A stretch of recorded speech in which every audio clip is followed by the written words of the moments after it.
మనుషులు కాదు మనల్ని గనపరచవలసింది, మనుషులు కాదు మనల్ని హెచ్చించవలసింది. మనుషుల మెప్పు మీరు కోరుకోదు. ఏ చేతులు నిన్ను పైకెత్తుతుందో అదే చేతులు కింద పడేసి కాళ్లతో తొక్కొచ్చు. చెప్పలేమండి. ఏ నరుడు నమ్మదగిన వాడు కాదు. ఏ చేతులు మనల్ని పొగుడుతలతో ముంచెత్తుతారు, వాళ్ళే మన కిందకు దోసేసే అవకాశం ఉంది. ఆశ్చర్యపోవలసిన అవసరం ఏమీ లేదు. లోకంలో జరుగుతున్న తంతు ఇదే.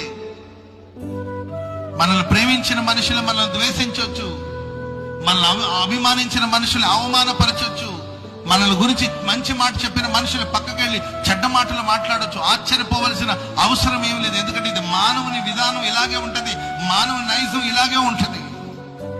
మనుషులు ఎవరో నిన్ను బాధ పెట్టరు, నువ్వు పెద్దగా కృంగిపోయి బాధపడవలసిన అవసరం లేదు. మనుషుల విధానాలు ఇలాగే ఉంటది. గతంలో అలాగే ఉన్నారు, ఇప్పుడు అలాగే ఉన్నారు, రేపు కూడా అలాగే ఉంటారు. మనుషుని తత్వమే అలా ఉంటది. మనిషి మీద ఆధారపడదు, మనుషుల చేతిలో ఉండాలని కోరుకోవద్దు, మనుషులు హెచ్చించాలని ఆశించొద్దు, మనుషుల మెప్పు, మనుషుల ఘనత, మనుషుల గౌరవాన్ని కోరుకోవద్దు.